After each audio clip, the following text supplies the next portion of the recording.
With Virgin Media, you can build up the entertainment and tear down the price. Switch to Virgin Media today and get superfast broadband and TV for just €49 a month for an awesome 12 months. The sale that stacks up. Now on. See virginmedia.ie and check out how our mobile sales stacks up too. T's and C's apply. See virginmedia.ie. 12-month contract. Offer ends 27th of February 2019.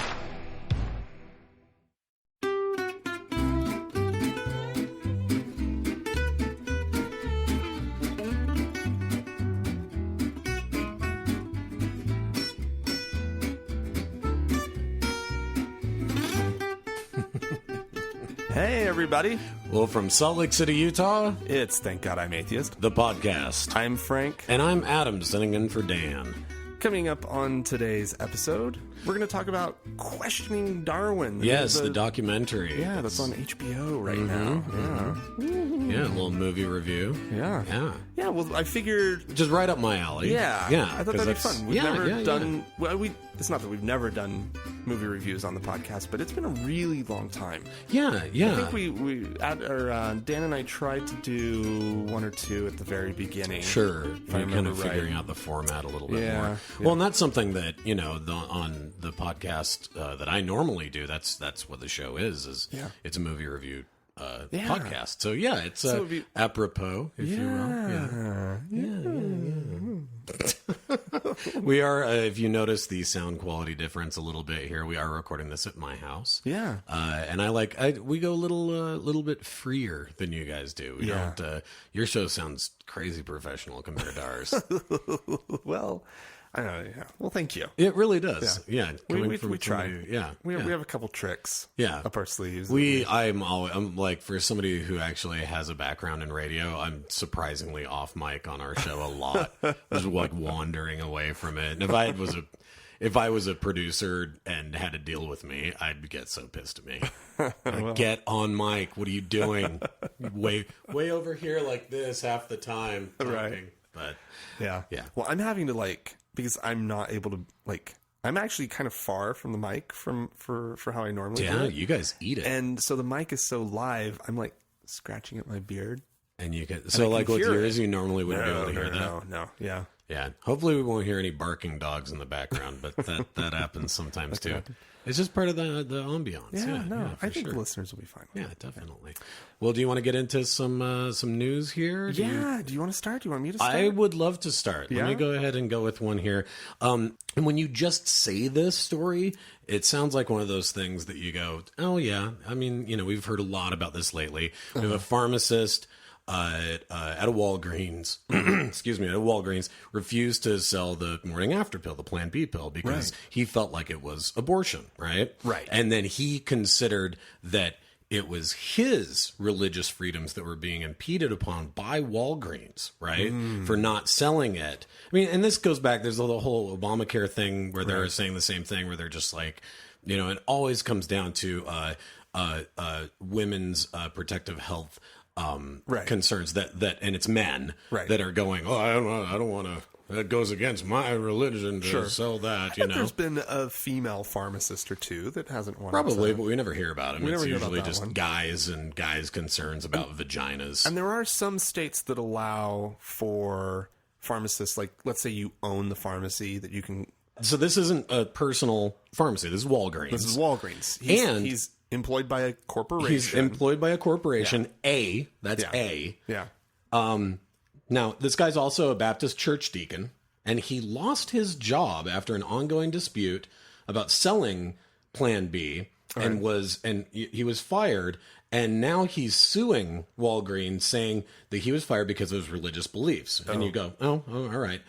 Well, it's not so much his beliefs. He could have worked there with those beliefs. Okay, sorry, He could. I'm interrupting. No. You raise a very valid point. He could work there with his beliefs and do the things he was hired to do as part of his job. Yeah, exactly. And I'm quoting from this article. This is from religiontoday.com. Things came to a head in mid-July. So this is already going on for a while, this issue about, Joe, you got to sell the damn pill. That's part of what you do. And he, right? Oh, so he'd been written up a couple times. Right. Okay. Things came to a head in mid-July, according to the complaint. Hall claims that 6 boxes, and Hall is the guy that got fired. This is Philip Hall. Okay. Hall claims that 6 boxes of Plan B were delivered to the store, but were mislabeled as behind-the-counter drugs. He then bought all 6 boxes for $328 and threw them away. What? Okay. Okay. So okay. So clever. That's clever. Yeah, that's clever. Okay. He's beating the system. When his boss learned what happened, Hall was initially accused of stealing the drugs. After he showed the receipt, he was then asked if he would sell Plan B. He said that he would not and was fired. Because okay, so you didn't fire him because he didn't sell it. You fired him because he's wackadoo, right? Like at that point, you're like, okay, this guy, like, you get out into the weeds a couple of times over the religion conversation, and probably like as an employer, you're like, ugh, I don't want to be on the 5 o'clock news, and so you just kind of let it go. But when you show up and an entire shipment of a drug is gone because your pharmacist, the one who you rely on to give these drugs out, and not just, all right, so there's the Plan B drug, but like if you're a pharmacist, you're also giving out like Xanax and psychotropics and like all kinds of fairly dangerous drugs. Like, you want to be able to trust this guy, and he's like, I bought them all and I threw them all away. Here's the deal. I think Walgreens missed the perfect opportunity to make a ton of money off this guy. Oh, okay. They could have just kept ordering in like shiploads of Plan B and just forced him to buy all of them. Well, see, and this is the thing, is because one of the stories that you said that you almost did and then you opted not to is this lady that went by the Sun Pack store. Oh, yeah. The Mormon lady that and saw the Pac T-shirts. Pac Sun. Right. Pac Sun. And saw the T-shirts with like girls in bikinis on them. And, whatever. It's not like it's a girl in a bikini. I mean, come on. Literally, your cat could walk across the keyboard and find more nefarious things on the line on the internet than that. But anyway, she ends up spending like $500 buying all the shirts out of the store, right? Yeah, down in Provo. Here's the thing about that and the Plan B thing. Whatever this person thinks they're doing, it's like back when I was younger and I had a lot of friends who sort of went the route of becoming like militant vegans and like, joining like little factions of local like ALF organizations. Right. And one of the things that a guy I knew did was they burned down a McDonald's. And they did jail time for it. Like, You're it was kidding this, me. When was that? Oh, this is like back in the early 90s. Okay. And so, but the joke, like the thing that all of us were like, doy to them was like, it wasn't Ted Bundy's house with Ted Bundy inside of it. And you're like, well, that solves that problem. It's just the same thing with the Plan B. Like, you literally did that. Mm-hmm. And then after you do that, the guy at Walgreens, after he fires you, goes and gets on the phone, and the other end of the phone rings, and it's a warehouse the size of the one at the end of Raiders of the Lost Ark, full of Plan B. And they just like go down and get a dolly and get another box of it and send it back to him, or the Pac Sun thing. Yeah. It's not like you can, if you're the militant vegan, you can't just go in and start throwing away beef in the store and you're like, that'll stop it. Right? Like, it makes a point, doesn't it? Doesn't somebody read the article? But it's not like he burned the boxes of Plan B in the parking lot of the Walgreens with like picketing signs. He threw them away and didn't tell anybody until he got caught. Yeah, kept to show the receipt, and he's like, "Well, this shouldn't get me in any trouble." Yeah, that's insanity. I wonder if they just fished him out of the trash and resold them. Oh yeah, they could have. Oh, he probably thought, he probably was like, he showed him the receipt and was like, I threw these away and I'm not telling you where I threw them away at. All right. Well, I want to go to a story that's here in Utah. A painful story. These are not the stories that I like to share about Utah to the rest of the world. Whenever you're trying to get into some conversation about how not batshit crazy. Yeah, that's and the you're one. Like, oh no. Okay, but this one is just... It's brilliant. The headline says, Utah lawmaker, our atmosphere needs more carbon dioxide. That's a quote. That's a quote. Yeah. All right. So he is, let's see, the guy, his name is Jerry Anderson. He's from Price. And he's like a full-grown adult that has not had any traumatic brain injury or anything like that. no, He's been elected to a position. That does not mean he hasn't had traumatic brain injury, especially in this state. Fair enough. But he's proposed legislation that would limit the state's ability to regulate emissions of actually, well, specifically like carbon dioxide. But the way that it's been written, it's House Bill 229. It narrows the definition of the term air contaminant, clarifying that, quote, natural components of the atmosphere, including nitrogen, oxygen, and other stable or noble gases, are not pollution. Oh. Okay. So what- therefore, so what- out of what the bounds is? of regulation by the state. And so, yeah, you raise a good question, because these are not necessarily things that we want in large amounts. Yeah, I don't think anybody's saying that like, refineries are making magic pixie dust and that's what's causing all the pollution. It's about levels of things. Right. That's insane. I mean, that's like saying that because it exists in some form naturally, It's great for you. then it's great for you. Yeah. That's what he's saying. And so he says, we are short of carbon dioxide for the needs of the plants. Anderson, a retired, and this is the thing, he's a legislator, but he's also a retired science teacher. Apparently. I pity the children who went through his classes. Whoa. So he said that concentrations of carbon dioxide is of carbon dioxide reached 600 parts per million at the time of the dinosaurs, and they did quite well. Okay, I don't know that he sees the irony in that statement. Does he really say quite well? That's what he's quoted as in the Wow. Tribune. Yeah. He says, I think we could double the carbon dioxide I think that we currently have and not have any adverse effects. How? What? Where do you even begin to suppose that that's coming from? It's coming from... He's a batshit crazy conservative who doesn't think that he's obviously a climate change denier. Right. And so he's just grasping at straws.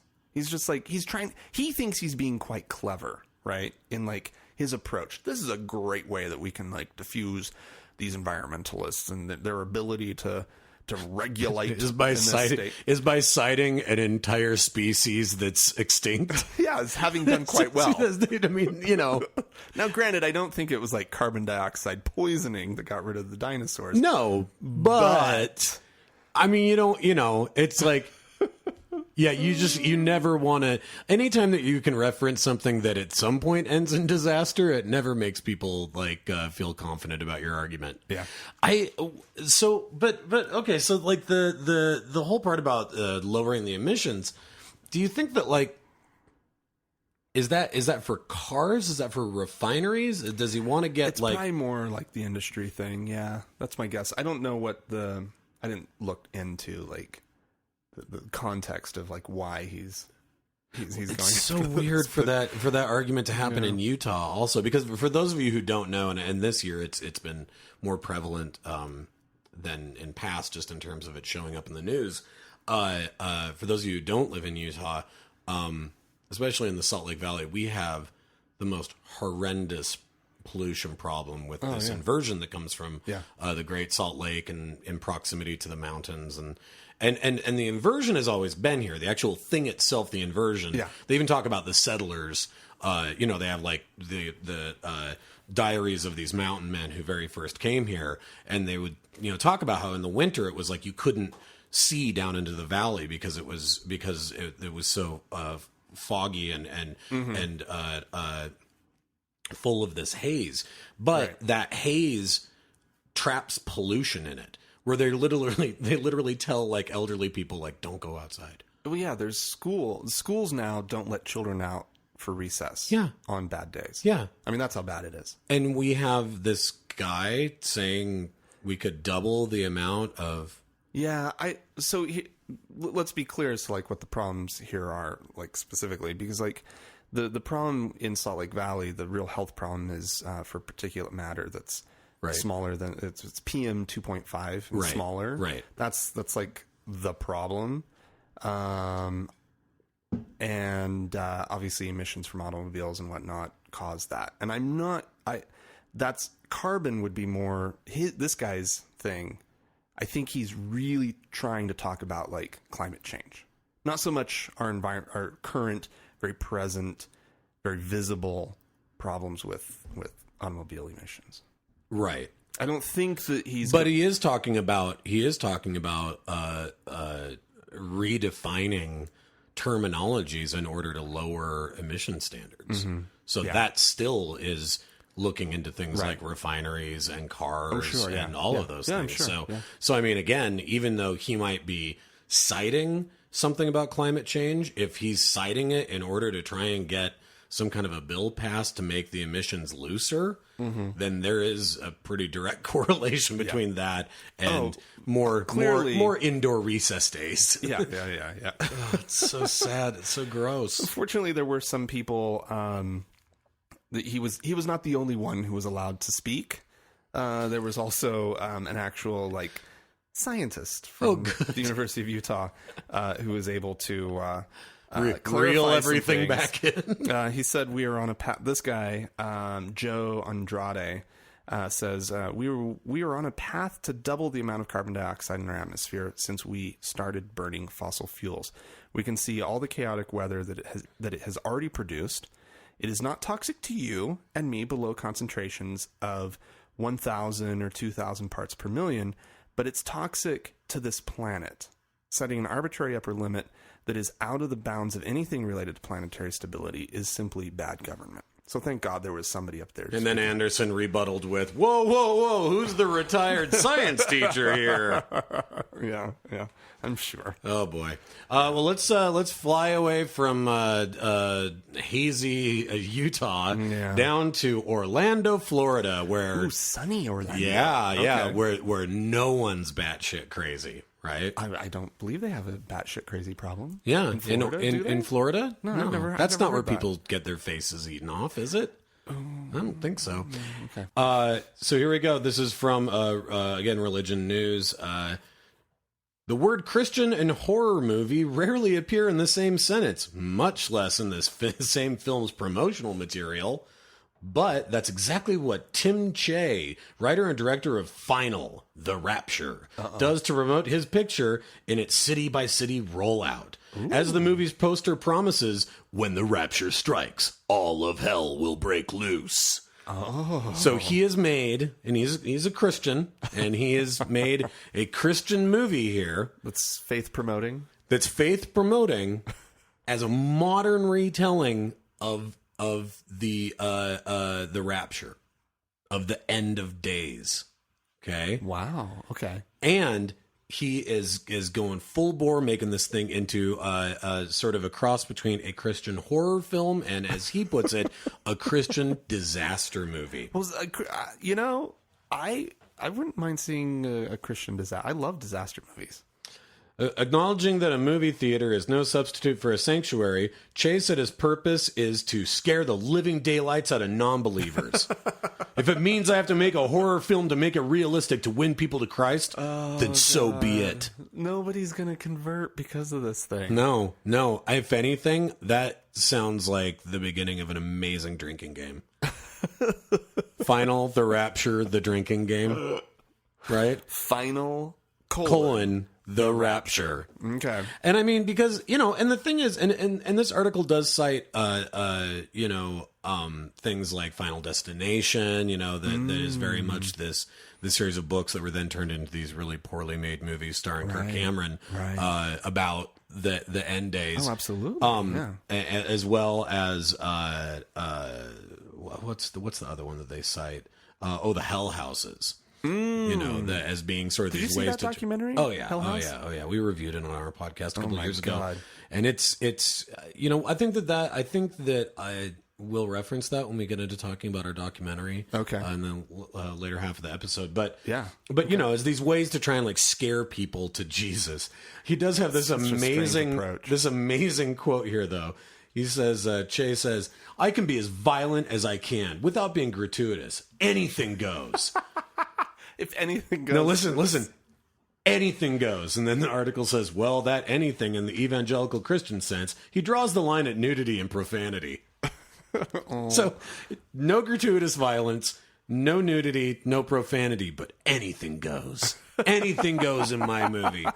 Anything goes that would be allowed at a Chuck E. Cheese. Oh, yeah. Right? It's like, yeah, okay. That's awesome.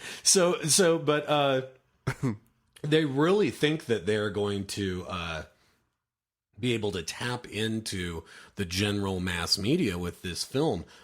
Che's wife, the film's producer, even going so far as to refer to the film as a Trojan horse. Oh, clever. Right? Yeah. When all the kids, listen here. When all the kids are listening to the soundtrack to the Rapture and they're wearing their Rapture t-shirts, right? You know, they won't realize that it's really Christ's message. Well, like, if they don't realize that it's Christ's message, then what's the point? Yeah, what's the point in doing it? And not to mention, I do believe that the Judd Apatow produced This Is the End already covered all this. But with a lot more dick jokes. But really, I mean, you know, it is. Like, it's also about the rapture, right? Like, Yeah, I mean, yeah. it is. Yeah. It really actually is. And so I don't really know what cutting, new ground this is, I wonder, I mean, is it like going to be like 2012? Who was that? Was that Nicolas Cage? Who was that? Oh, no, I think that was John Cusack. That was in 2012. Yeah. How far they fall. How Awful. far they fall. Did you see it? Yeah, it's really bad. Well, it's like every other Roland Emmerich film. Like, every one of them is like, ooh, in this one, I'm going to destroy this national monument. Right. And you're just like, okay, great. That's whatever. Blow up the White House. Show the Statue of Liberty getting covered in... I mean, that's just like destruction porn, right? Yeah, it totally is. And so, like, I mean, is that the road that they're going down with this? Here's the problem. Yeah, anybody can do CGI, but that's kind of like saying anybody can do porn. It doesn't mean that you necessarily want to watch it. I think that the special effects that they're probably going to be able to have the budget to put to good use is going to look on par with Sharknado. Okay. Right? It tells the story. It gets the point. Gets the point across. Okay. Yeah. Okay. All right. But yeah, I think that this is definitely let's see. Oh, okay. Final imagines the apocalyptic chaos for 4 non-believers: an African American, an Asian, a Hispanic, and a white man living in Los Angeles, Tokyo, Buenos Aires, and on a South Pacific island. Oh. Che said his movie is more scarily realistic than the Left Behind movies, which cover the same subject but generated a meager $4 million at the box office. So his is going to be much more scarily realistic version of the Rapture. Thank God. Scarily realistic version of the Rapture. I don't know. I don't. Like, I want to see this, and I don't want to see it. Oh, I'm telling you, drinking game. I'm pretty sure we need to do this. I think what we do is get a bootleg of it.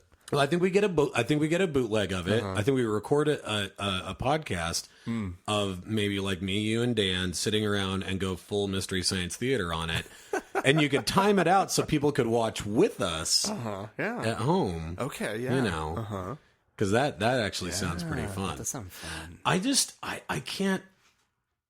Like, scarily realistic. It does even reference here, both as theology and narrative. The text of the of the Book of Revelations has long been problematic for mainline Christians. Thomas Jefferson characterized it as the ravings of a lunatic. It's in the article. And you're like, I'm going to make it scarily realistic ravings of a lunatic.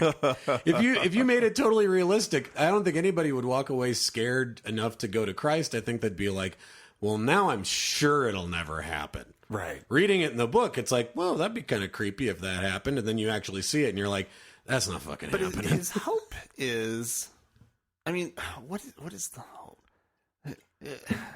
It's not for non-believers. It's for people who are like just wishy-washy Christians who haven't like been saved yet. Well, yeah. That's the only people who are going to be affected. Just like it's not like it's not non-believers. Well, it's just like the Hell House thing, yeah, right? It's like if you go through the Hell House, if you go through the Hell House and come out the other side praying with those people, then you were just an idiot. Right. You're an idiot you were not on the fence about anything. At best, right. You were a lapsed Christian you were like, Christian. Oh man. Yeah. Whereas like you watch the movie and all I can think to myself is like, you watch Hell House and all I can think to myself is, I don't know if I could make it through that without slapping somebody. Yeah. Like, I don't think I could. Yeah. You know, on some of these ones where it's like the gay man on his deathbed, you know, from AIDS and the demons taking him to hell. Like, I think I would have smacked the shit out of somebody. You know what I mean? I was just like watching and I was like, oh, I don't know. That's not okay.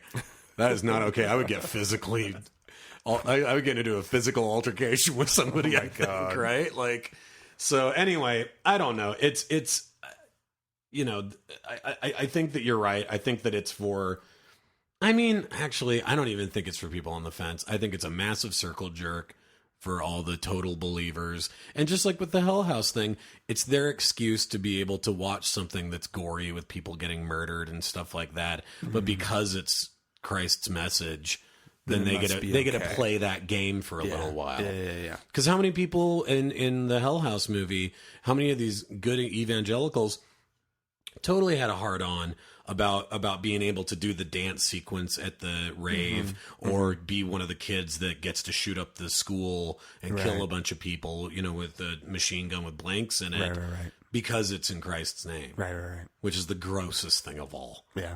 Right? Yeah. Right. That's so much grosser than just being like, dude, I'm going to make a movie and pretend to shoot all my friends. It's like, well, that's kind of creepy. That's a little Columbine-esque. Yeah. If you're like, dude, I'm going to make a movie and pretend to shoot up all my friends for Jesus. It's like, that's even grosser. That's so much creepier. All right. Well, I have a story about Denmark banning the religious slaughter of animals in sort of like a butcher type setting, right? So like in a slaughterhouse type setting. For kosher kind of. Yeah, exactly. Kosher butchers, Okay.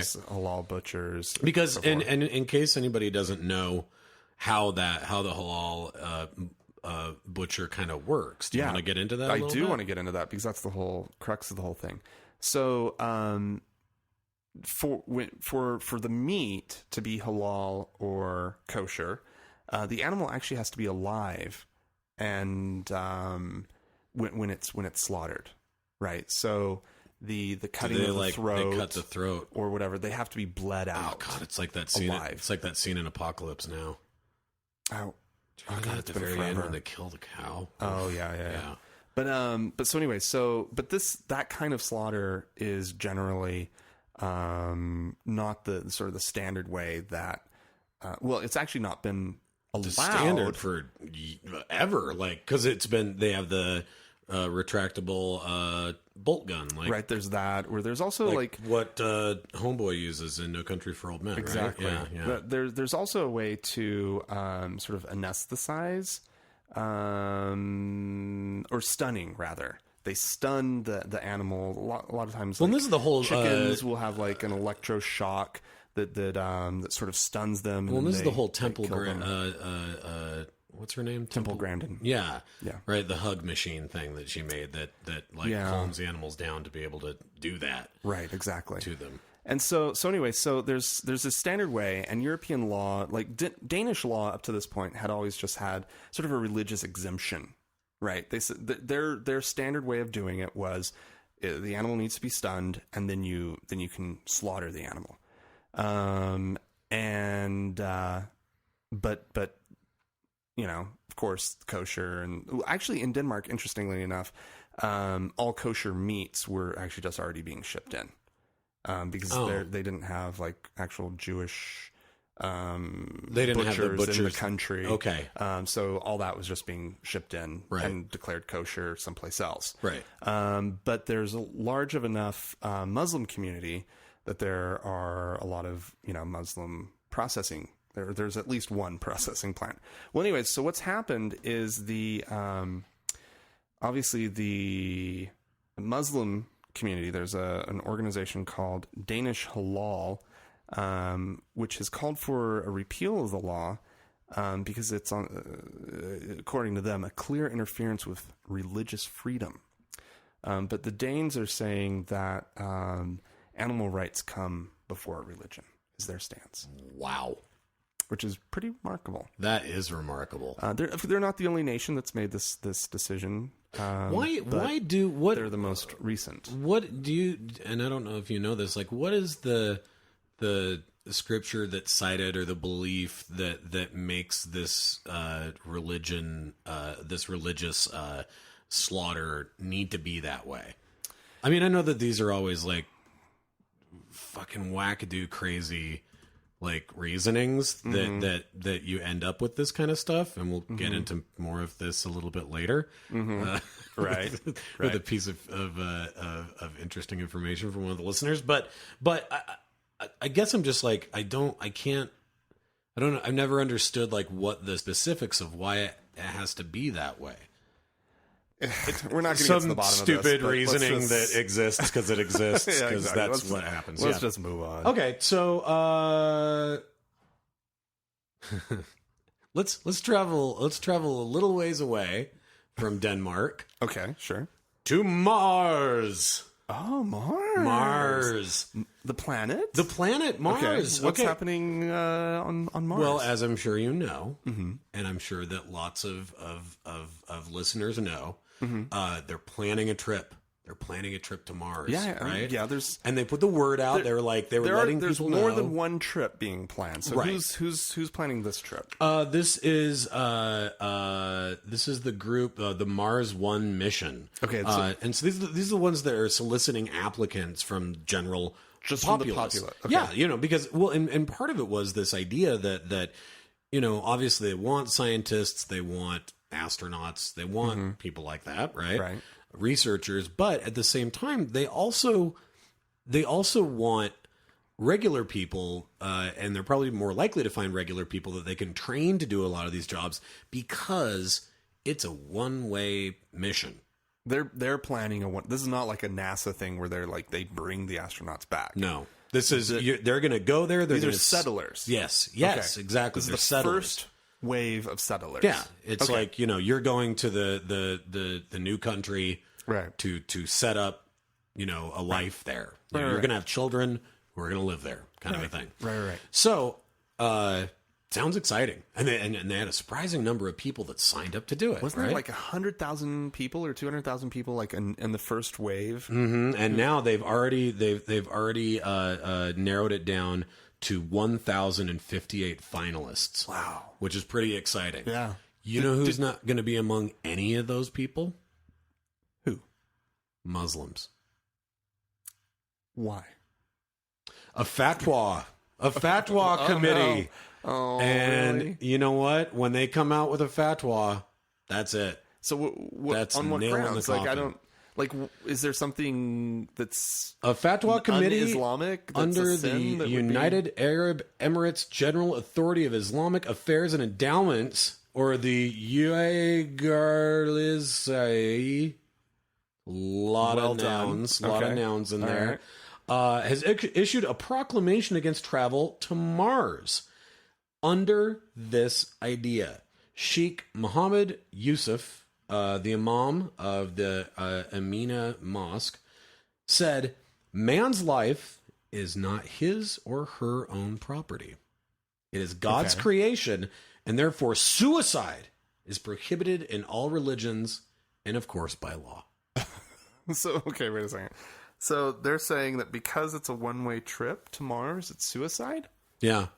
Okay. Which, by that rationale, means that anything you do is against God's law, because eventually you'll die. you're going to die. Yeah. Yeah. Eventually you're going to die. Which is like sort of the same logic as saying that like a relationship is successful if you're with that person until they die. Which means that if you met somebody like yesterday and then today you got hit by a bus, Right. You could be like, perfect relationship Yeah. till the day I died. Wow. So it's a pretty weird concept because it makes you start wondering, well, what else falls underneath that? Yeah, yeah. Not to mention, Well, I mean, here's the deal. I personally think that Mars will be a better place without Muslims. ooh, there you go. Right out of the gates. Feldman comes out swinging. Don't you think, though? Yeah. I mean, I think if they could weed out all religious people, Yeah. Yeah. it would really be the best. It would be better. How many Christians do you think are in that finalist group of 1,058? I bet there's a few, don't you? Oh, I bet there's a couple. There's got to be. I guarantee there's a But like there's evangelical quite a few. type, Yeah. like Yeah. Bible thumping type. I totally do. It's Mars. Why wouldn't you want to send a missionary? Yeah. Well, there's nobody to convert Oh, on Mars. there's all the children from all the other people that are going to be settlers there. Yeah, but I mean, You could set up your... first of all, there's a lot of problems with their plan. I mean, observers don't really think that this one's actually going to succeed. Like Elon Musk's, SpaceX, his company, is backed by a ton of money. They got a big plan, and he wants to do a Mars colony. These guys have over 1,000 people that are willing to die to get to Mars. Yeah. I bet they're going to make it sooner or later. But they don't really have money is the issue. They're still sort of in they don't have the technology. And that's sort of, they're like, well, but we'll figure it out. Right. And so they already Isn't sort that of how you have do it, a little though, bit of a Frank? problem. Isn't that how you do it? Well, we'll figure it out. Isn't that how but you get stuff done? It clearly seems to be a little bit of a publicity stunt on their part to kind of use this big mass call for people to like Get raise- some exposure. Yeah, exactly. Well, it Raise got their the profile. it got the attention of the imam. Who I also think is doing a little bit of a publicity stunt. You To be think? honest. Oh yeah, clearly. Don't you think? Like, here's this guy. He's getting some press. It can't. It's clearly, like, by your reasoning. I think you have the right reasoning here, which is, well, then how can you live your life? Can't do because you're going to anything. die at the end of it. Yeah. So My daughter's gone to California to die. Yeah. Oh my God, really? Yeah. Well, in 70 years, but I still. mean, none of these people would have been against all the explorers. They would have been sitting there in Spain going, no, don't send any ships. Don't do it. Don't do it. Don't. What if you find the new land and you move there, and then a long, long, long time from now you'll die. Mm-hmm. Eventually you're gonna die. There would be no progress. There would be no human progress if this dude was allowed to run things. I mean, there's a sentence right in here that says Islam forbids suicide, which I think Okay. there's What about those? I'm pretty sure there's a lot of stories in the news that hey, you guys, Maybe you should denounce something else. I'm just throwing this out there. There might actually be actual Muslims committing suicide. I'm not saying Mars can't be on the list, but maybe it should be further down on the list. than suicide bombers. I just throwing that out there. Yeah. Just a thought. Yeah, well, you can't go to war because No. you risk being killed. Yeah. So Or go outside the of move. your house. Yeah, you can't ride a bus. Yeah. Drive a car. Don't drive a car because you could get killed, and so therefore you chose to drive that car. So therefore, that was suicide. Yeah. Fatwa against cars. Yeah. Oh, they would. They would. They'll And fatwa against skin cancer. anything. And What if you like? It might just be a problem with Muslims in space, right? Because praying toward Which is Mecca like would be most- a serious problem, oh, right? do you just pray towards Earth in general? You'd have to. Well, yeah. Clearly, it's just a dot in the sky at this point. Oh, So you pray toward Earth. So there's that.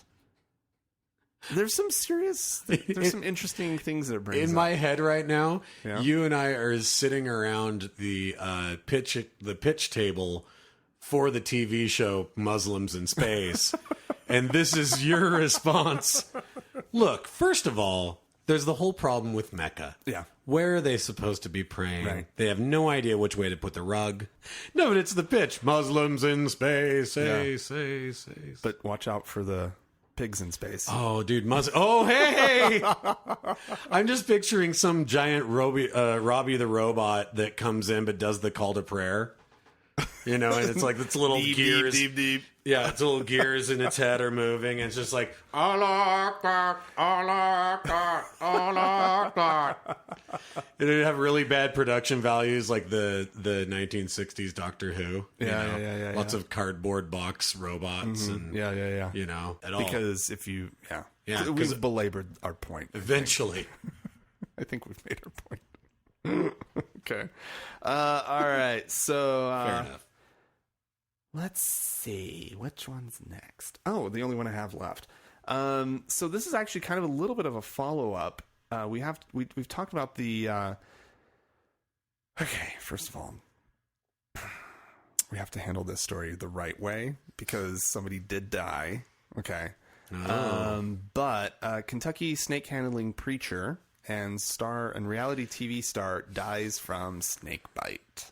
This is one of those Pentecostal preachers who Is it just me or tempts fate is this on the by bringing venomous snakes out? If one side of the scale is the fatwa against Mars because you might live there till a ripe old age and then die, Right. isn't this story the other side of that same scale? Yeah. I mean, I know you said you want to handle it the right way because somebody died. You just want to go to the dumb shit got what he I have was... no fucking sympathy for this guy. I'm sorry. And I don't have sympathy. I don't mean to sound like cold-hearted or anything like that, but it's just like he literally got bit. Because I read this a couple days ago, and it's like he got bit. They had plenty of time. Oh yeah. To get him treatment. He refused treatment. Yeah. Because that's the whole You're testing your faith. Yeah, it's and they said man would take up the serpent, right? What is it? What's the scripture that's based on? It's in every article. Every article cites the scripture. Except the one I have pulled up. The faith in Jesus Christ, and you will take up serpents. Yeah. And so that's what they base all of it upon. Right. And these poor snakes anyway that live in a damn box, they go out and they capture them, they live in a box, they're totally mistreated, and then just all of these assholes are just swinging them around and look what I can do. And they cry over it and speak in tongues, and I have no sympathy. Sorry. It's the longer I went with it, the more I'm like, I sound really angry about this.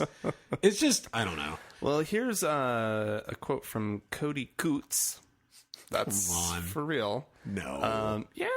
Coots? Coots. Well, that's the guy's last name. Jamie Coots is the name of the preacher who's known for his snake handling. I don't because think of that this you TV could, show. Right.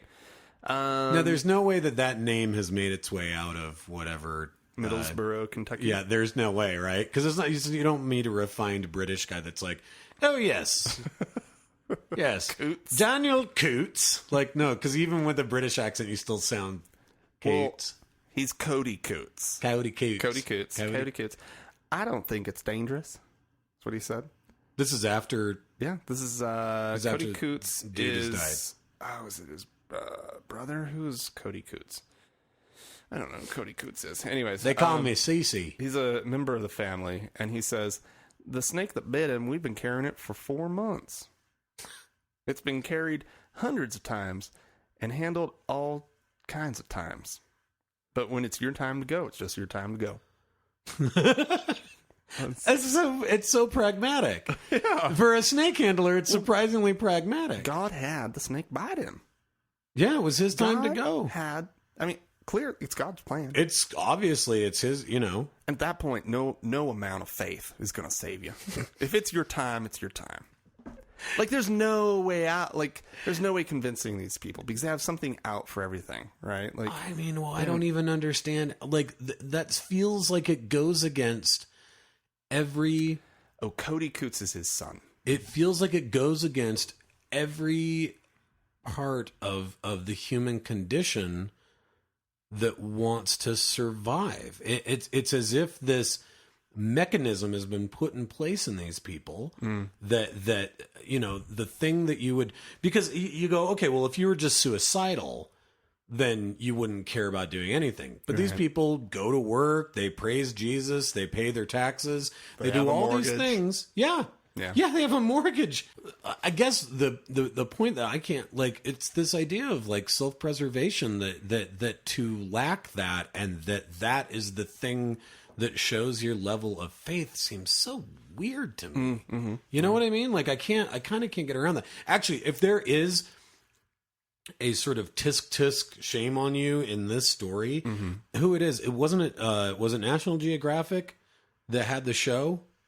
Oh, that was eventually. I think they only did one season, and then I don't know. Made him famous for it. Well, and then I don't know if it was that they realized, hey, we should probably not do this anymore, or if I don't know what it was that canceled the show. Unfortunately, the station that the article, my source isn't telling me. I feel like the one I watched, the one I saw, I feel like it was National Geographic. I could see that, like a Nat Geo. Yeah, and that to me is, and this will go to something that you said earlier about the documentary that we're going to review, and I'll just cite it once here, and then we'll talk about it later. But I feel like that, okay, these guys were going to do this thing anyway, but giving them that much more of a platform is a fairly reckless thing to do.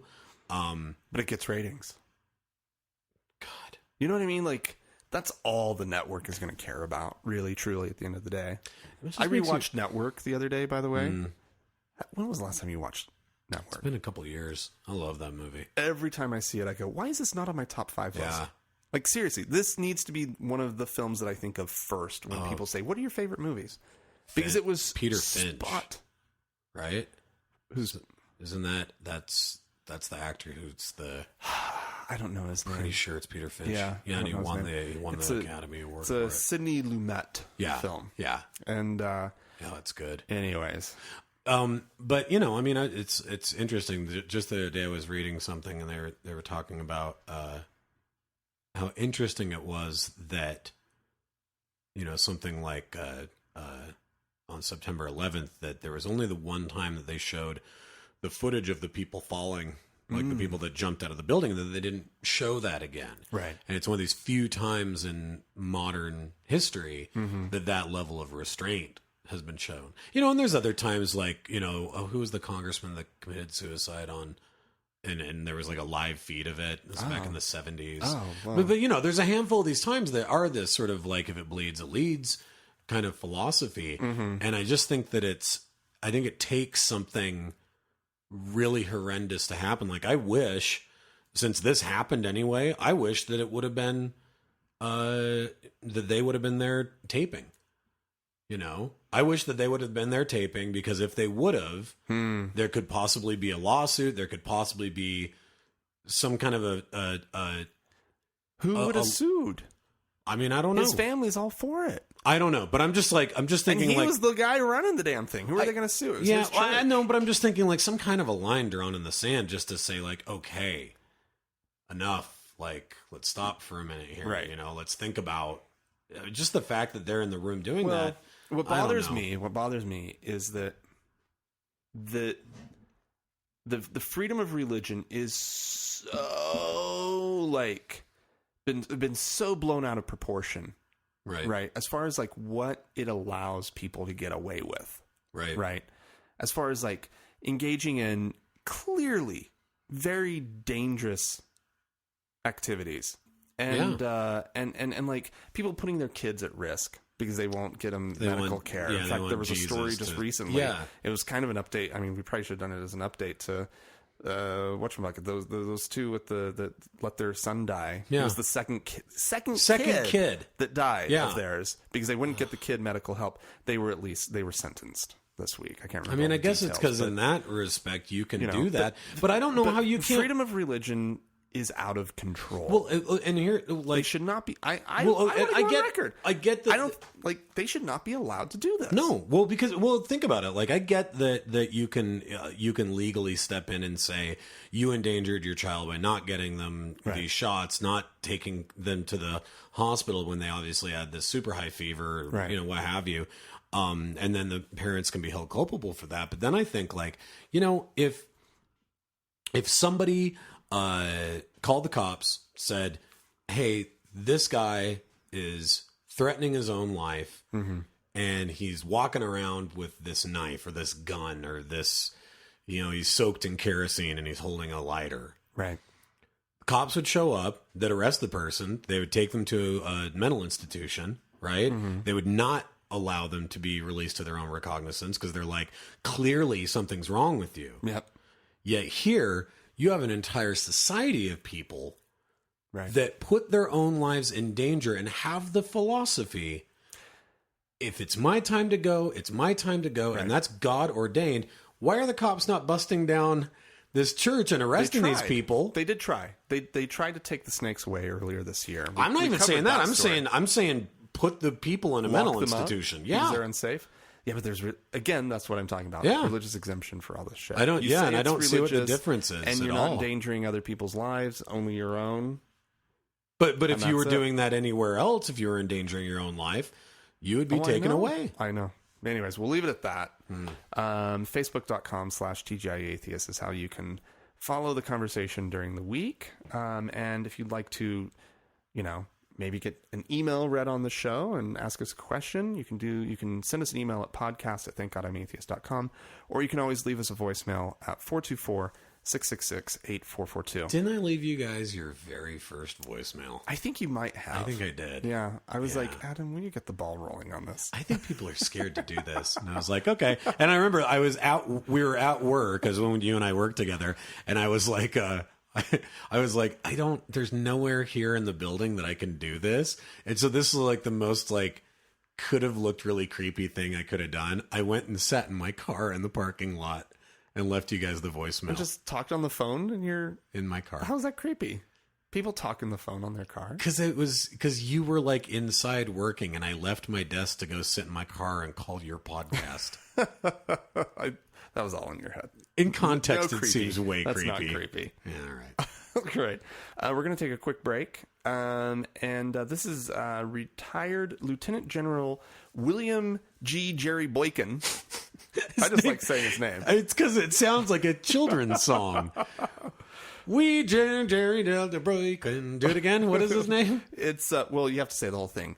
Retired Lieutenant General William G. Jerry Boykin. Oh my God. It's like a song from Pirates of Penzance. I am the very model of a modern Anyway, major. so he's a retired Lieutenant General. He's currently the Executive Vice President of the Conservative Family Research Council. This guy's a vice president of something? Yeah, Executive Vice President. This is what he has to say about if Jesus... when Jesus comes back. Yeah. This is Jesus comes home to roost. The Lord is a warrior. The Lord is his name. And in Revelation 19, it says when he comes back, he's coming back as what? A warrior. A mighty warrior leading a mighty army, riding a white horse with a blood-stained white robe. And I don't know about the theologians, and I was at Dallas Theological Seminary yesterday, and I said, I'm not going to argue theology with you folks, but I believe that blood on that robe is the blood of his enemies, because he's coming back as a warrior, carrying a sword. And I believe now, I've checked this out, I believe that sword he'll be carrying when he comes back is an AR-15. Now I want you to think about this. Where did the Second Amendment come from? Where did the Second Amendment come from? I asked my students this. I asked men's groups. I said, where did the Second Amendment come from? From the Founding Fathers. It's in the Constitution. Well, yeah, I know that. But where did the whole concept come from? It came from Jesus. When he said to his disciples, now, if you don't have a sword, sell your cloak and buy one. I know, everybody says, well, that was a metaphor. It was not a metaphor. He was saying, in building my kingdom, you're going to have to fight at times. You won't build my kingdom with the sword, but you're going to have to defend yourself. And that was the beginning of the Second Amendment. That's where the whole thing came from. I can't prove that historically, and David will counsel me when this is over, but I know that's where it came from. And the sword today is the AR-15. So if you don't have one, you go get one. You're supposed to have one. It's biblical. Well, okay. And this was actually at a conference for pro-family legislators. Oh. Yeah. So that's, I mean, what's more pro-family than an AR-15? I know. I think that makes perfect sense. I can't prove that it makes perfect sense, but I believe it. Yeah. I love that logic. I can't prove any of this, but I believe it. Yeah. Yeah. And we'll be getting to more of that. Jesus with an AR-15. It's a beautiful image. Oh, it is. It's beautiful. Striking. It's a striking image.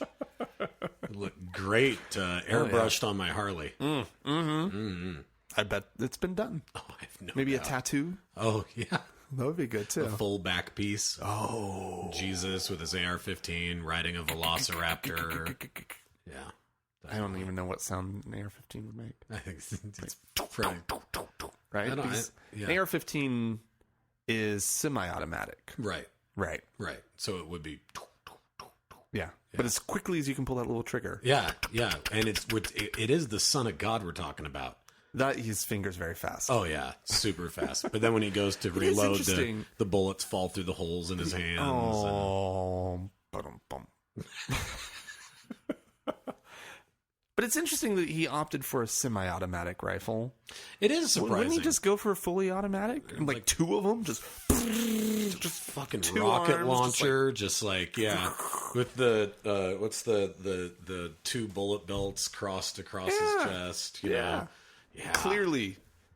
I Yeah. mean, if I were Jesus, that's what I would do. Well, as long as we're making shit up, it's like he's 30 feet tall and his eyes are made of fire, and That's the Jesus I would want to believe in. yeah, exactly, yeah. If Monster I had Jesus. to believe in Jesus, I'd go like kaiju Jesus, like Yeah. just like walks out of the ocean and starts like stomping down on Yeah. cities. Yeah, That's what yeah. I'd go for. Yeah. he just destroys Tokyo Yeah, repeatedly. just fire shooting out. And it's some poor Oh, Jesus.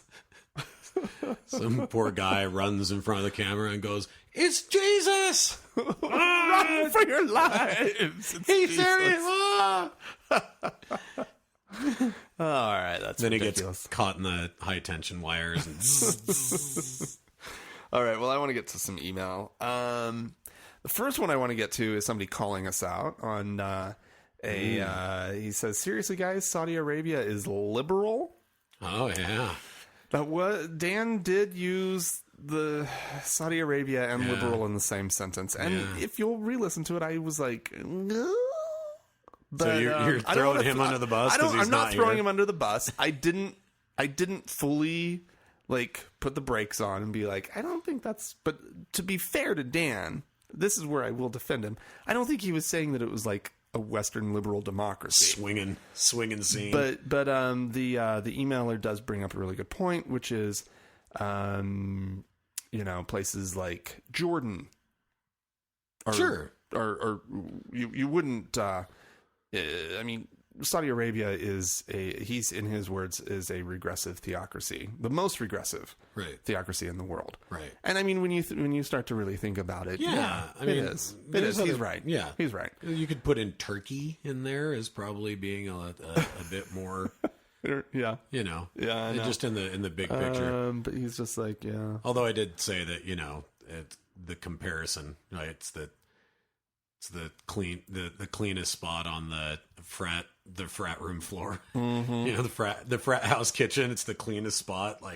You still don't want to eat off of it. Yeah, you don't want to take a nap there, but So good point, and thank you, emailer. He didn't want us to mention his name, so thank you. Yes. For correcting us on that and clarifying. So here we have an email from Andy. He says, hey guys, Andy in Newcastle again. This is where my pesky skills as a pharmaceutical and organic chemist come in handy. And he says, Frank, carbon likes to bond. It is the periodic table whore. Last time, Dan and I sort of riffed for a minute about carbon, whether it bonds, Sure. or whatever. And I had this memory in my head from high school about carbon liking to bond. And so we riffed Apparently, for a it minute. loves to bond. So it loves to. It's a periodic table whore. It is. It's in the very particular situation where it is just not happy unless it is bonding with something, and the high content of hydrogen and oxygen in the atmosphere gives it endless bonding opportunities.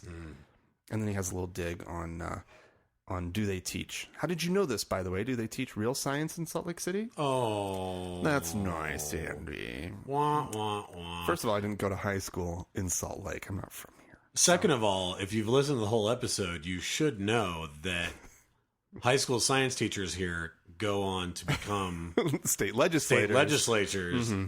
state legislators, and so yeah, we do Clearly. yeah. We've got our science nailed down here. So don't worry, Andy. All right. And then this is from Robert in New York. He says that he just Googled atheist podcasts, and one of the top links that pops up is a list of atheist podcasts on Wikipedia. He says it's a rather long list, but it does not have your podcast on it. This is an oversight that should be fixed. Perhaps someone could contact them or edit it. I think one needs an account on Wikipedia. All right, there you go. So the way that this works is, I believe the rules of Wikipedia are written up in such a way that you're not supposed to post about yourself, right? Or things that are like related to you, that kind of stuff. So somebody needs to post about us. I think that's how Wikipedia. I think it's not considered in good form to go on and do it for yourself. So if one of our listeners, would like to do that, come on, people. One of you guys out there has to. Yeah, it's just it's list of atheist podcasts on Wikipedia. So if someone wants to do that, that'd be awesome. Yeah. Hey, why not just start a page about us? That's a great idea. Yeah, on Wikipedia. There you go. Why not? Yeah. Why not? Really detailed account. Totally detailed. It's like episode breakdowns and funniest moments. Absolutely. Would love it. That's good. So this next one is Chris in Texas. He says that he's a former Mormon atheist.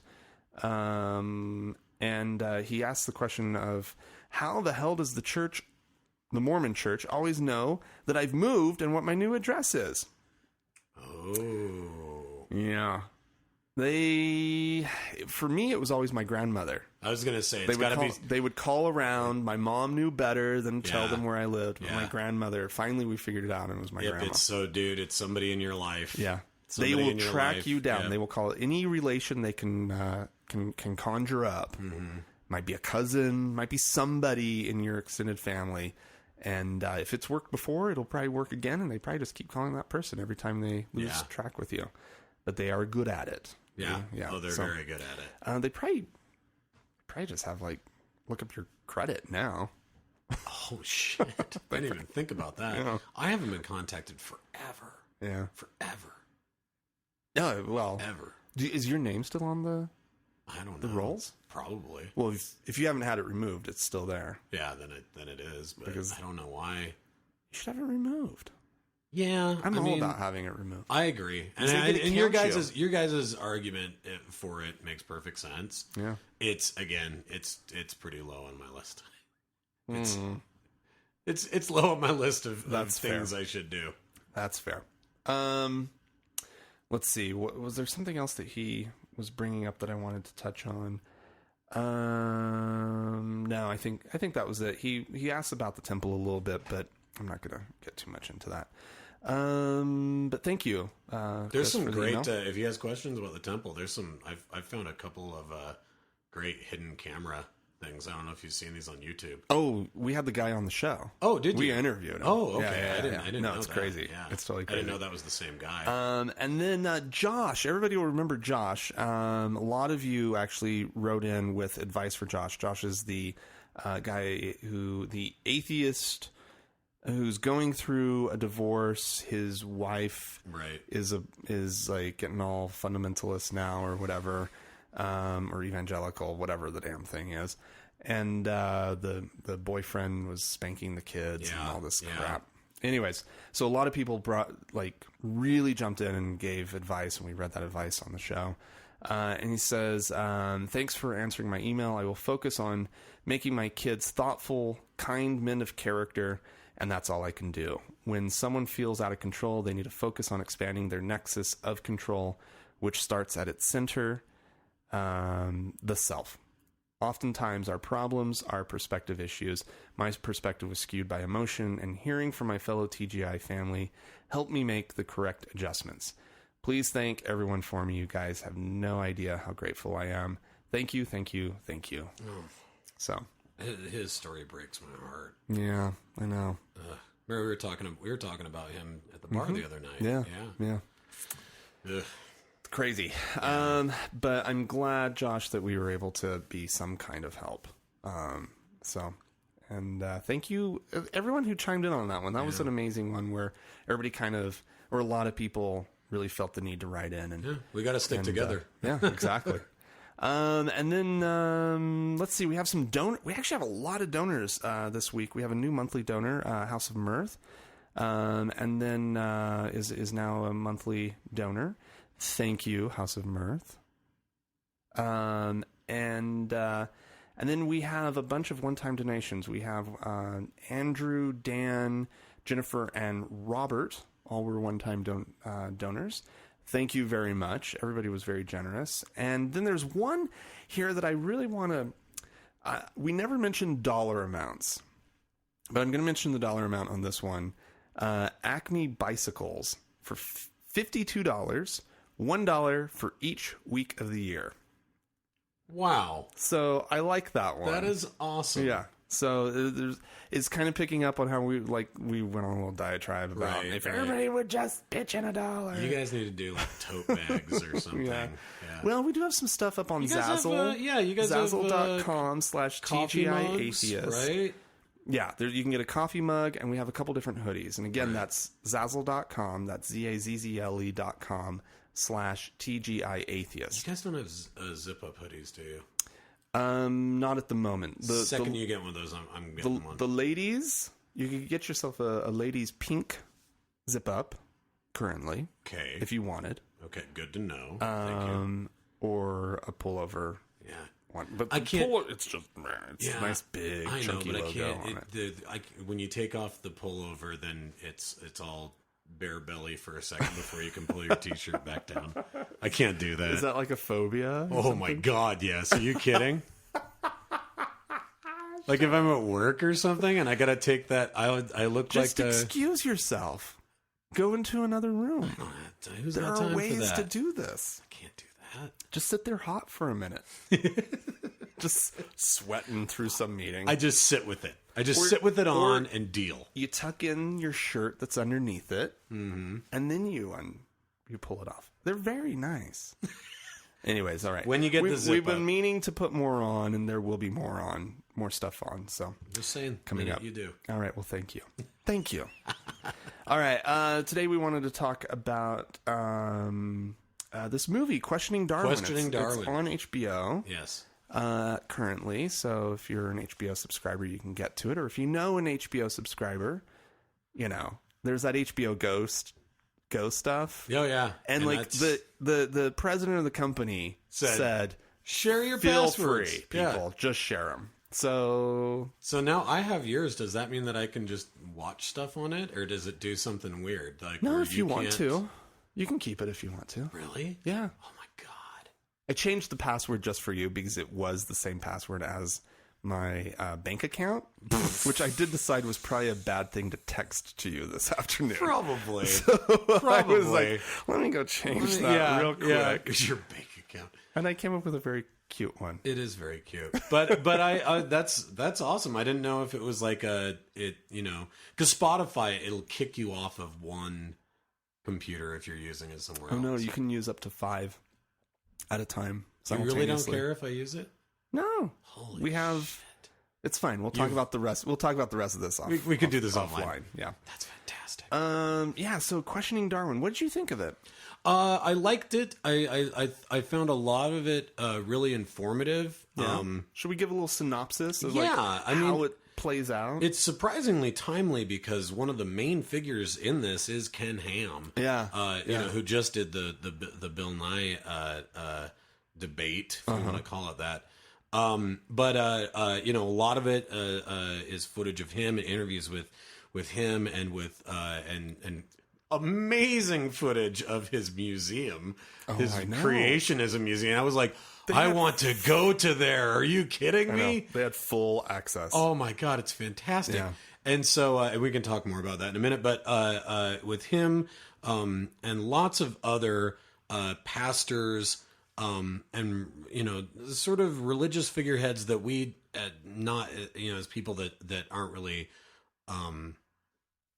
in the know with that kind of stuff, probably haven't seen before. You know, I mean, lots of they aren't the big mega church people. They just seem to be these more sort of like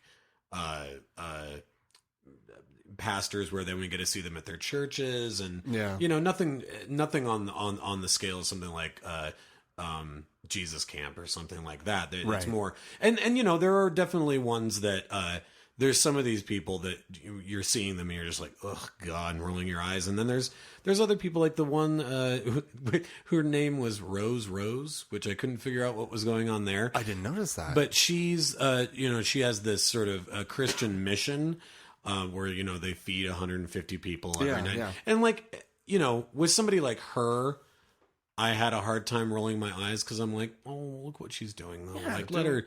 She can believe whatever the hell she wants. That's great, you know. But there's definitely other people that you see on there, and you know, oh, these poor kids that are being homeschooled. Oh my God! Wow, they do not have a chance in the world. And it's like, little Dennis loves science, and it's like, does he?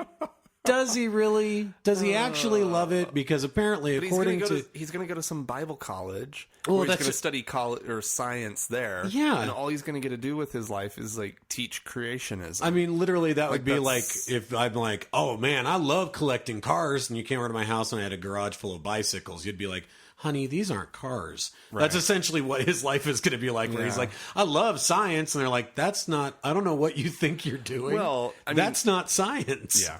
I mean, he doesn't love science. Right. He has no idea what science is. Right. And so, you know, half of the documentary is split up of talking heads interviews with people like this, and then talking head interviews with scholars and scientists talking about the history of Darwin, and then these amazing treatment scenes of sort of following Darwin's journey from thinking that he was going to become a member of the clergy to the Darwin that we know, sort of at the end of his life. These beautiful scenes of the Galapagos, of following the ship, you know, talking about his journeys. And that stuff was really riveting. And this voiceover from his actual diaries and journals and all that stuff was really, really interesting. And to sort of balance it between this biopic of Darwin with these terrifying people that feels very much like the kind of people that we see in a doc like Hell House. Yeah. It's kind of a whirlwind. Yeah. It was kind of strange because I always have this reaction whenever I see like creationists put kind of on the same level. I mean, as legitimate science. Yeah. You know, when creationism is put in the balance with legitimate science, it always seems like it's just not a good what's the word that I'm looking for?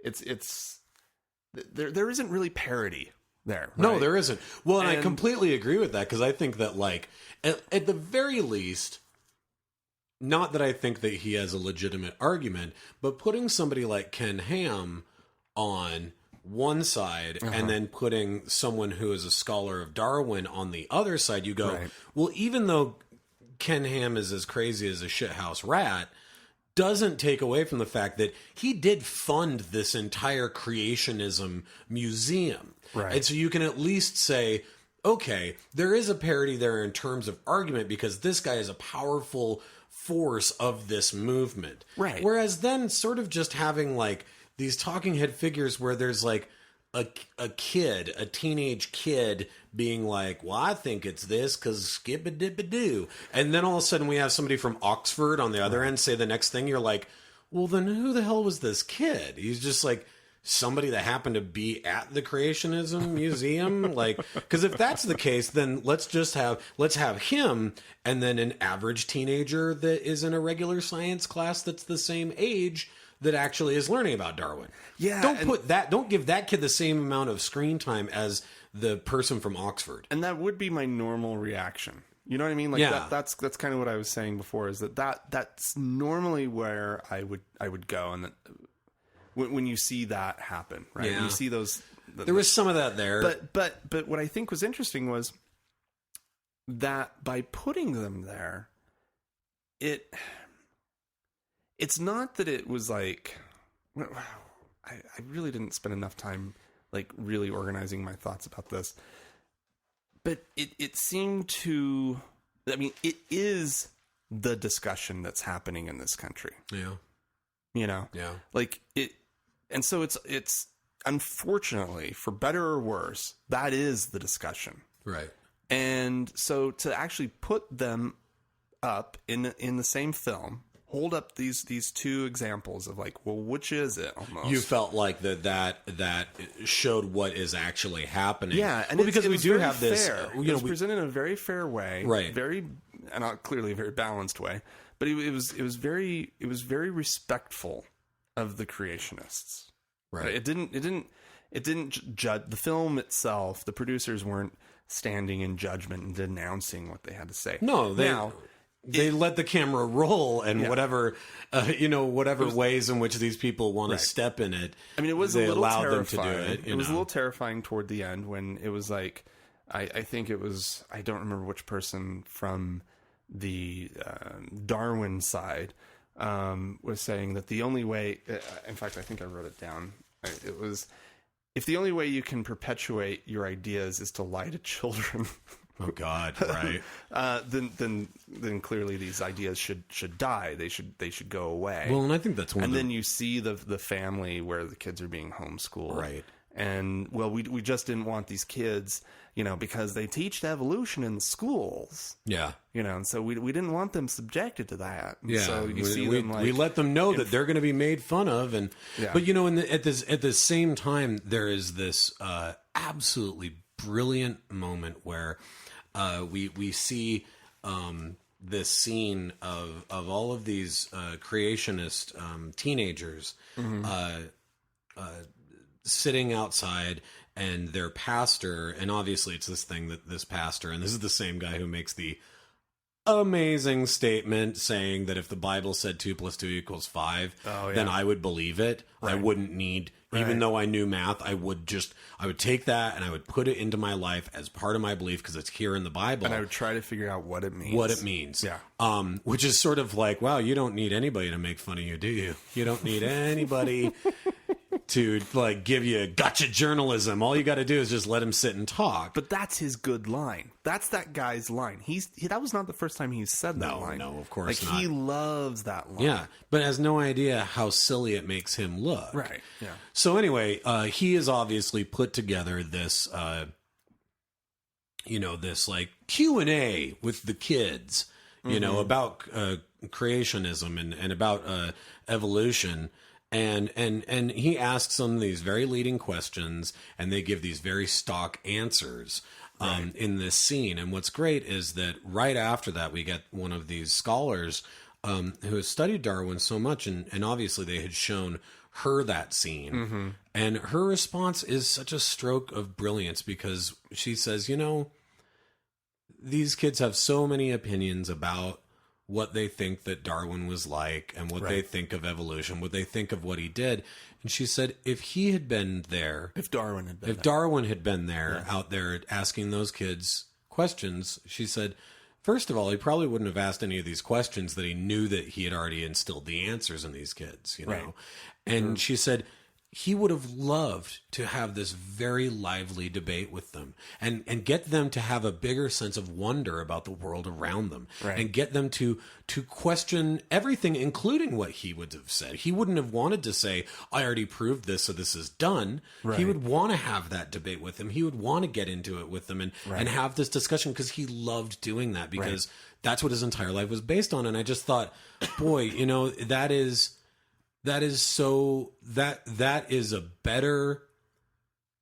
a better answer to this entire ideology than everything else, is that these people are saying, you know, here's a man who's godless, here's a man who did all these things. And what the movie, what the documentary at the end of it, I feel like really shows us is that, you know, Darwin keeps referring, and the scholars refer to it too, that his final answer on this theory of evolution, he refers to over and over as the murderous conclusion. Oh yeah, and that's such a powerful idea that he knew that it was going to destroy for other people the ability to think of this as all one big plan, in the same way that it destroyed it for him, and that was. He felt so much guilt over it. He felt so much responsibility over it, and that he went through this moral tumult that none of these people, these creationist people in this documentary, have ever looked at. Right. And that they're just like, how can you even think that way? To even think that way, it just scares me even thinking about it. And it's like, well, what makes you think that Darwin didn't? Like, what gives you the fucking hubris to assume that he didn't? You know, he was an incredibly godly man at the beginning of his journey. And it irritated me so much. And I thought the doc did such a brilliant way of showing that like he went through this wrestle, you know, that was so significant to him. Yeah. You know, and then you get these people just going, ooh, gives me chills just thinking about it. And you're like, yeah. Well, and there was a woman toward the beginning of the film who says, what he's done is worse than murder. Yeah. Because he told the truth as he saw it. Yeah. And people believed him. Yeah. And bought into his argument, and he was able to convince, because of how much work he had done and how many examples he'd pulled together. Yeah. He was able to convince the whole of the scientific community. And that he didn't know where he was going, where his destination was when he started. No, because he did it out of the same wonder and respect for the world around him. Well, there was some line about how he was always checking himself for like any question that was coming up. He always was forcing himself to be willing to overturn any of his other old ideas, prior beliefs. Yeah. Well, and that he never stopped having the wonder. You know, he talked about, I mean, this journey that he went on, because, you know, they talk about him starting from this place of very pristine British society. And so that in that environment, it was so easy to look at the world around you and say, everything's here for a reason. Right. And then he gets out into nature out of a love for God and out of a respect for God's word. Right. And then he finds total chaos. He finds full-blown anarchy. Yeah. And that through that anarchy, he never stops seeing the wonder and the beauty, but he also sees the terrifying death and destruction, and he says, how can this be orchestrated? Where's the meaning in this? Right. You know, and through where's that, the goodness? Where's the compassion of this God? Where's when there's so much misery and suffering? Well, and wasn't that an interesting thing where you know, as sort of a collapse in on itself, as we're seeing that, we're back to modern day with you know, these two evangelical parents whose child is terminally ill and in the hospital, and it's so interesting because the mother has this idea that's just like, it's the plan, it's God's plan. Right. And the father is towing that line too, but there's this thing in his eyes and in his speech and the way that he's talking where he's like, it's not my place to wonder. And he kind of pauses for a minute, and there's this very candid moment where you can see through this thing that he's trying to believe, and he goes, I mean, I don't know what God's plan could be to want to have my child die so young, but I guess I just don't understand what the plan is. Right. I mean, it's so painful because you can see he's reaching, right? He's like reaching out to this bigger, scary truth there that like, ain't no fucking plan, dude. Like, it's just your kid's dying and it sucks. Well, but I think most believers follow that thought up with something about their need for faith. Yeah, you know? exactly. Like, he's going to retreat. 2 + 2 = 5. Yeah, exactly. He's going to retreat to that. Yeah, well, most likely. Well, because and I think Especially, it's his wife that says the idea of a world without God is so terrifying. Yeah, you know. But what do you think about that? Like, the film was like, it actually introduced the idea of sort of suffering in the world, and like, it was amazing. There was this montage of like animals ripping each other apart. Yeah, yeah. You know, and that Darwin even refers to this one kind of wasp whose life cycle is in the body of another animal, and that it's completely in a caterpillar, and it's completely barbaric. Right. Its life cycle's completely barbaric, and that Darwin actually makes it a point in his journals to say, what kind of a God would create this animal that its entire life cycle is about suffering of other animals? Yeah. Where's the divine inspiration in that? Well, but here's the thing, and it's something that, like, for me, and I'm sure for you too, because, you know, we both grew up Mormon, and it's something that I always forget about mainline Christianity, which is they believe in the idea of the fall, right? The fall of Adam and the original sin, whereas Mormons don't believe in original sin. We have our own sin. It's not Adam's transgression, right? I'm pretty sure. So, I don't so, think that like, we ever really got into that. We're not culpable. We live in a post-fall world, but that was all God's plan from the beginning. Right. Like, he set everything in motion that... So like, for me... No, I totally thought about pain this, and suffering in sort of a Mormon context is very different than what these people were talking about. And so, like, I was like, holy shit. Yeah. They're putting it all back on Adam. Yeah. And then we all just have to deal with it. Like, what kind of fucking God sets that up? Yeah. Like, that's even more miserable than just living in a world with a lot of also animals killing each other. Yeah, exactly. Well, and also because that's what, and I think it's Ken Ham who, and this is a whole other dilly of a pickle, but I don't want to get into all this, but the dinosaurs in the Creation Museum, so right? weird. And but he literally says, he's like, you know, the dinosaurs were there too. They were all there in the Garden of Eden, and no animals were killing each other. Right. And once the fall of Adam happened, right, and then, but the problem is like the story gets murky again, because first of all, the original sin is introduced because Adam, and it's not even Adam. It's according to their logic, it's Eve. Eve's the one that actually takes the apple, right? And then Adam's the one that's dumb enough to be like, oh, I want some of it too, I guess. And then the logic is murky because they tell that part. So then original sin happens, and then it gets murky because at some point, then when Jesus shows up, he dies for everybody's sin and sets the clock back to 0, but then everybody still sins anyway. Right. I don't get what that's supposed to be, but I do think that it's none of it makes any sense. Yeah, no, it's really trying, like, none of it. I'm kind of stepping back and just being like, why are we trying to make sense of it?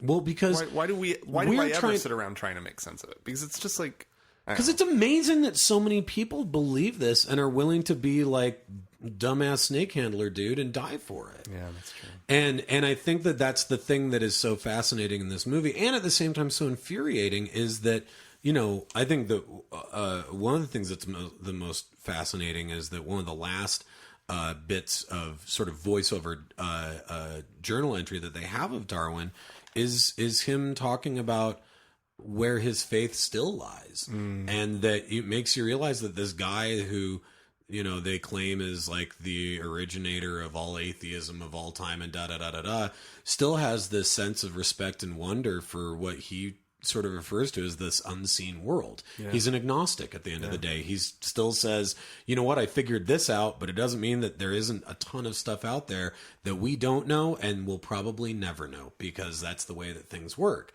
Yeah. And that he went through this massive soul searching and journey, and that all these other people can just wave their hand and say, what a godless, heathen. And it's just, more than anything, I left with this feeling of, not that these people were stupid, but that they're just so disrespectful that it's almost like, if this is the best that they've got, then time will eventually work this out.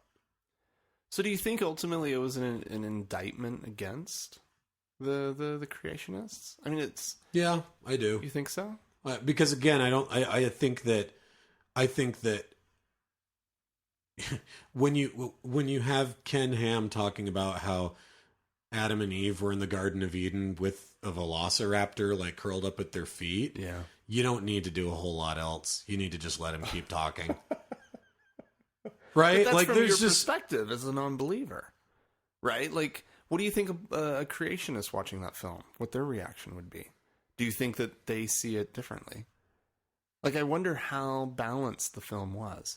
I would hope at the very least, I think that a creationist watching it would get out exactly what they wanted from it, just as I think that an evangelical watching Hell House, which I think Hell House doesn't even have an opposing point of view and is a deeply, deeply disturbing movie to anyone who is not right in line with their thinking. Right. Yet, I think that any one of those people that watched that doc that were part of that group watched it and they were like, awesome. You totally captured it. Yeah, I think it in no way makes them look like fools to themselves. No. But I would hope that a creationist that watched this would, if nothing else, even if they still thought, I in no way believe in evolution, that's fine. That's fine with me that they still don't believe in it at all. But I would hope, if nothing else, they came out on the other side and they thought to themselves, you know what, I still think that Darwin was led astray, but I believe that he cared about his own convictions enough that he went down that path. That he wasn't just some godless, scientist who didn't come from a place where he sacrificed his own beliefs. Like that this woman says, I don't even want to think about that. That's so scary. It's like, well, guess what? Darwin did. Yeah. He did go down that road, and he knew he was coming up with a murderous conclusion, and it scared the shit out of him, but he cared enough about the world around him to keep searching. Yeah. And I think that even if you don't believe him, he deserves the respect for somebody to at least say, yeah, he did go down that path.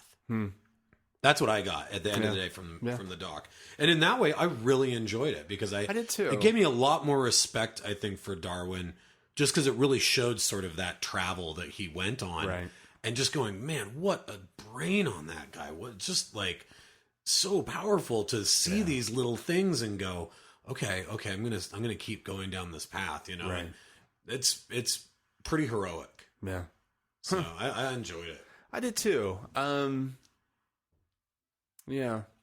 But anyways, I think that can be the show today. Thank you, Adam. Yeah, for joining thanks, us. man. I love doing this. I think is this my fifth or fourth? Fourth or fifth? I would say it's probably more like your fifth. Maybe. You've done it a number of times now. I have done it a number of times over the years. No, thanks a lot, man. Do you want to plug your podcast? Oh, yeah.